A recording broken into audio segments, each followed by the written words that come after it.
Hi everyone, welcome to this third episode of my podcast. My name is Emiliecott, and you can find me as Emiliecott on Instagram, Ravelry, as well as YouTube. So welcome to this little knitting corner on the internet where I discuss some of the test knits that I make. Today, this podcast is all about the Wisp Tank by Caitlin Hunter.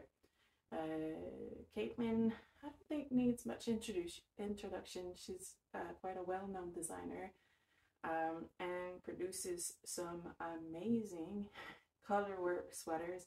I have previously tested a few of them. I always love the sweaters that she puts out, very much what I like to wear, as well as what I like to knit. So I do love Caitlin Hunter's work. So today, and she also goes by Boylandknitworks. And if you want to follow her on Instagram, she lives in Alaska and it's beautiful. Some of the content that she shares of where she is absolutely beautiful. So if you want to have a look at that as well, her Instagram account, I find, makes me travel a bit to Alaska, and I do love that very much.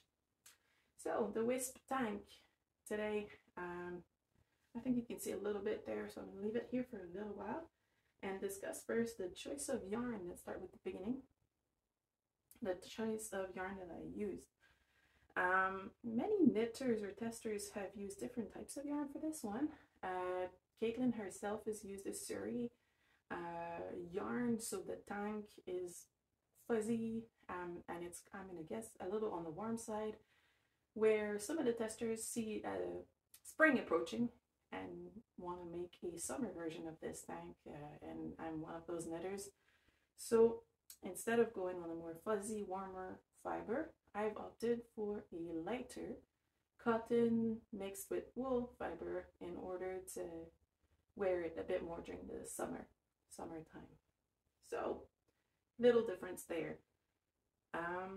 As she uses as well in her pattern a fuzzy, very light yarn, just beware because yardage may vary from the yarn you use. If you go for a thicker, like I am, yarn from that thinner yarn that she is using, bear that in mind, that yardage requirements might be a little bit different.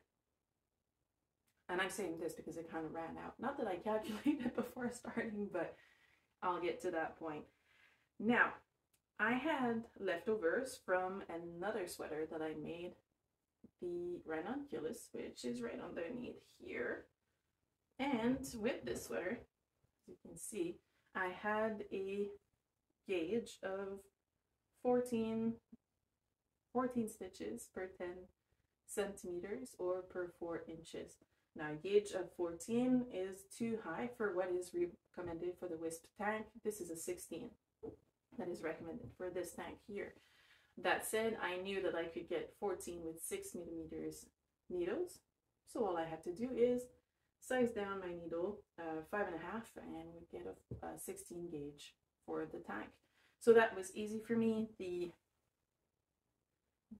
sample was already made. I didn't need to make one, just needed to size down one. So this is to introduce it, my ranunculus version summer.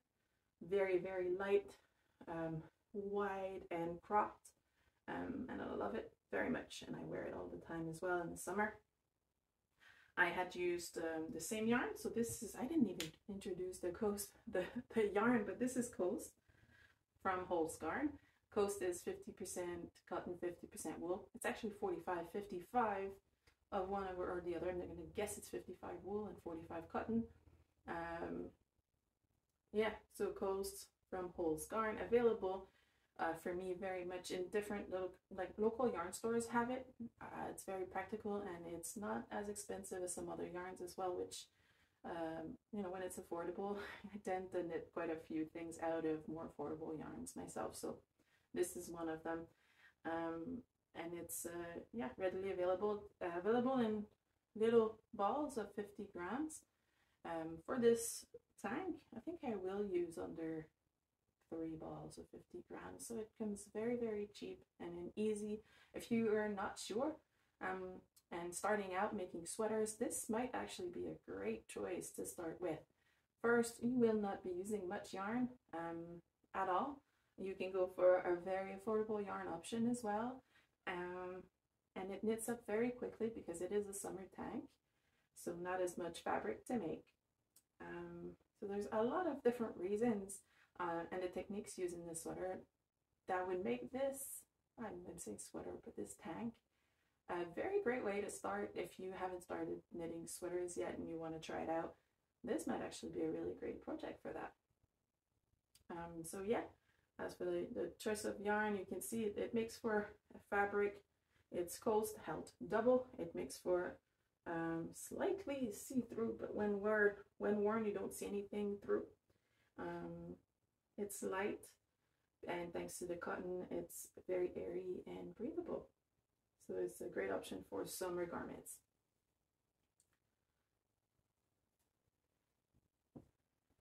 Now, I have my sample, I have my needles. I know I'm going to be using my main needle of 5.5. So it's a top down, so you start in the bottom. For this one, for the rib, then I cast on one needle down. For me is 5mm in this case needles. For the cast on, it's a very simple cast on, very simple cast on as she recommends. And I followed pattern exactly for the cast on, for length of ribbing, and then for the body. The only difference is I use 2 colors. And this is another different, there's a wide variety of testers and different fibers, and there's so many differences in the test knit group.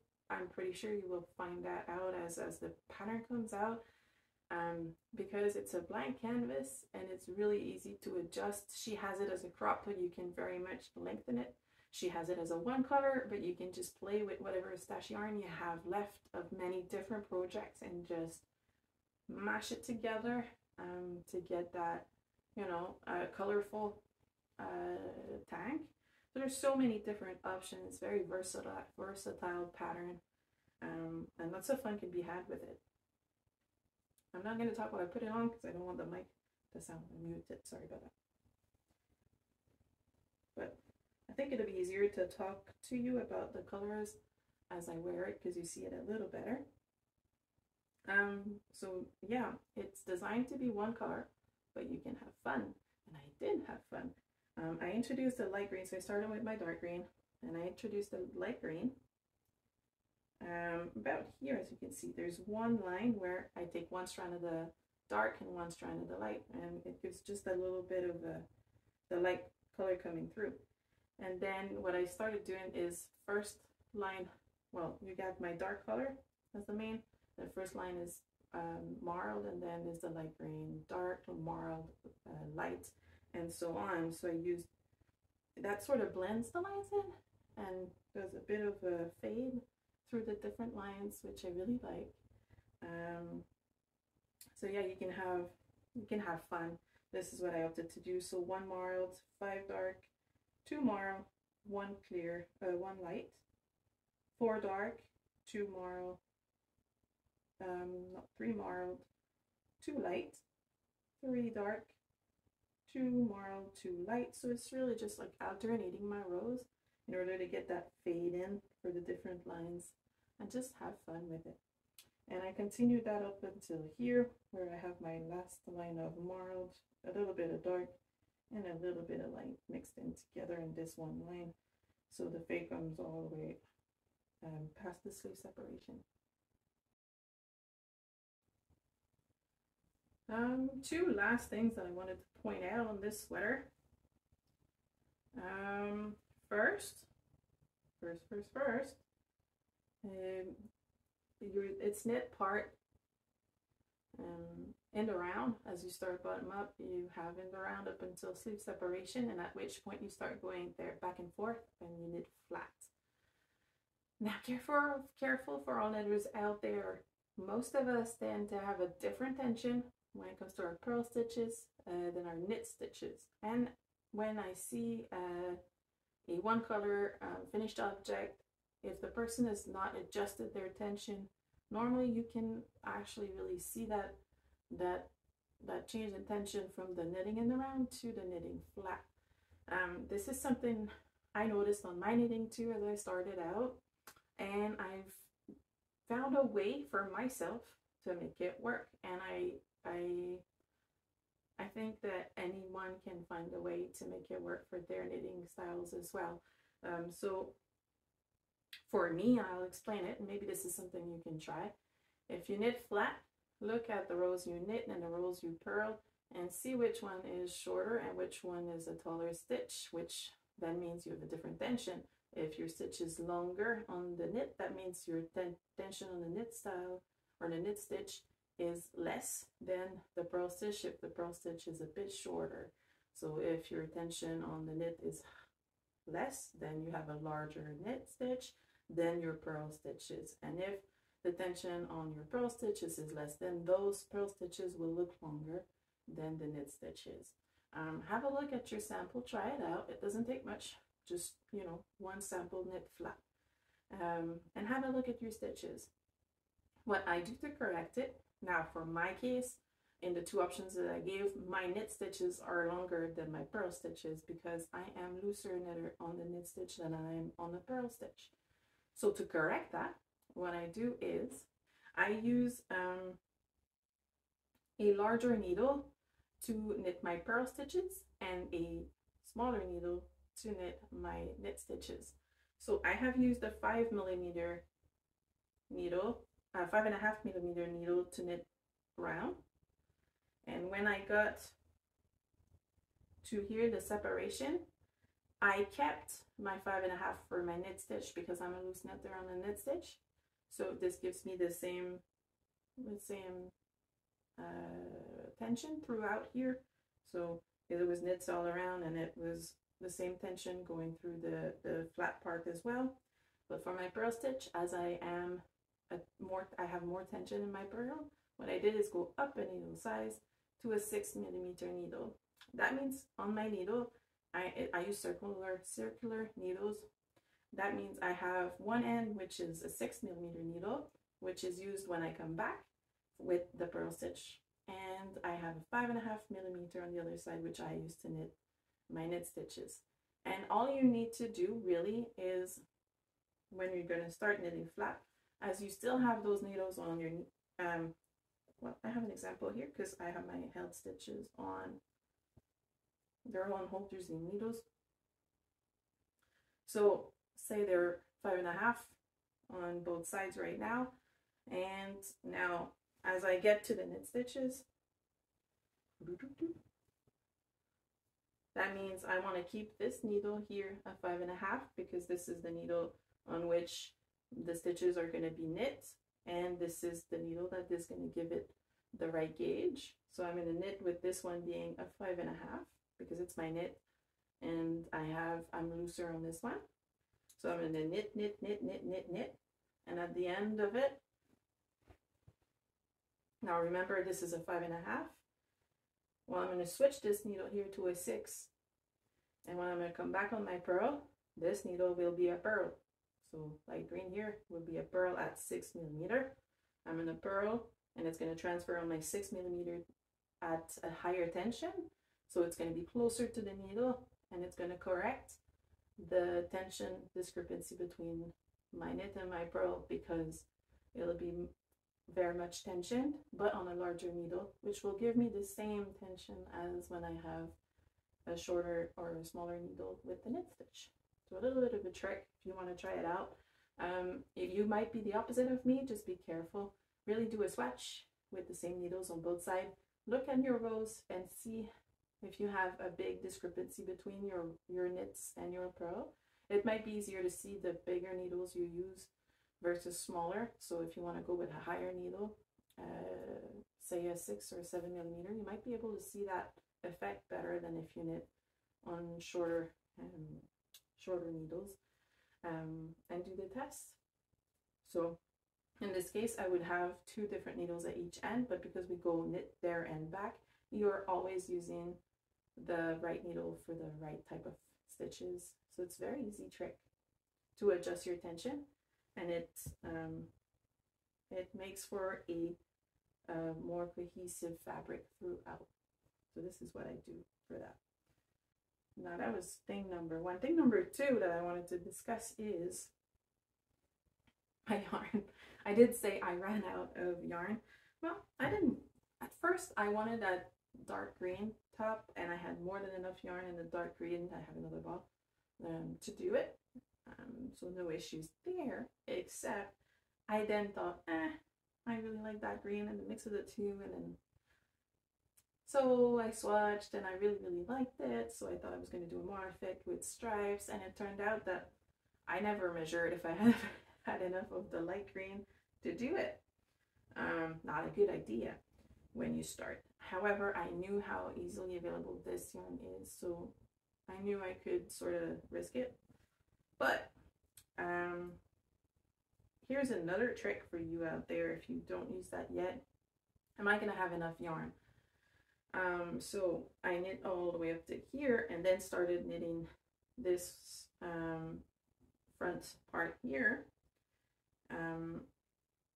using the light green. And at the end of it, I looked at my ball and I was like, ooh, I've used much more than I thought I was going to use of that light green. So clearly I might run into trouble. So what I just decided to do to see if that was going to be the case is on the second one, before I started the second, I don't know how you call them, but shoulder, front shoulder. So before I started it, what I done is use a scale. Okay, this is it, just a scale, regular kitchen scale will do. So before you start knitting a full, if what you want to measure basically in terms of yarn consumption, before you start knitting it, just weigh whatever's left of your ball. Okay, so that's simple. And for me, I needed to know how much yarn is used in this because I know I have another 2 to go after. So I weighed it here and it was 14 grams, and I weighed it again after completing the shoulder and it was 7 grams. So one minus the other, I know I used 7 grams per shoulder. Now the issue is I have 7 gram left and I have 2 shoulders left, which means I need 14 grams to make it work. It's not gonna work. I had 2 options. I have also an even lighter green like this. So option 2 would have been to use up all of the light green and keep going, and then on the back have a marled light green with a marled lighter green. I think it would be very pretty as well. So this is an option that was going to work. Or try and find another one of this color. And I remember a really good friend of mine, Nathalie, hello Nathalie, and she used this exact color for a project. First thing I done after measuring and noticing I didn't have enough is write a message to her, and I said, you'll be my best friend forever if you have some leftover of this color. I need about 10 grams. And she said, yeah, I do. I have like 30 something grams of it. And I'm like, I have a new best friend for life. So I'm super happy.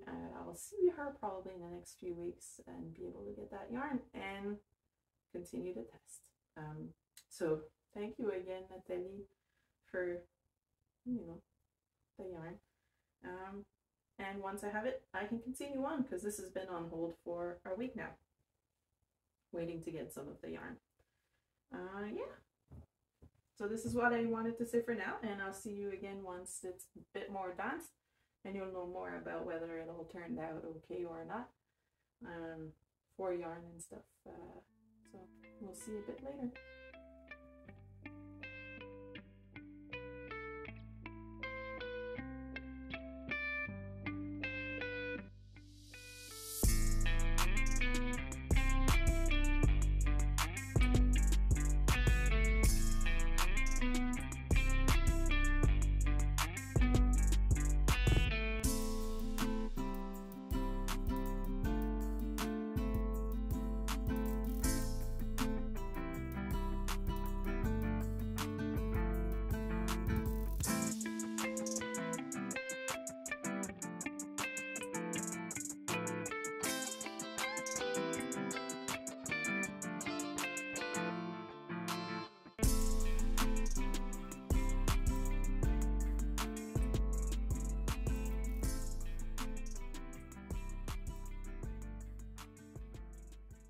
Hi everybody.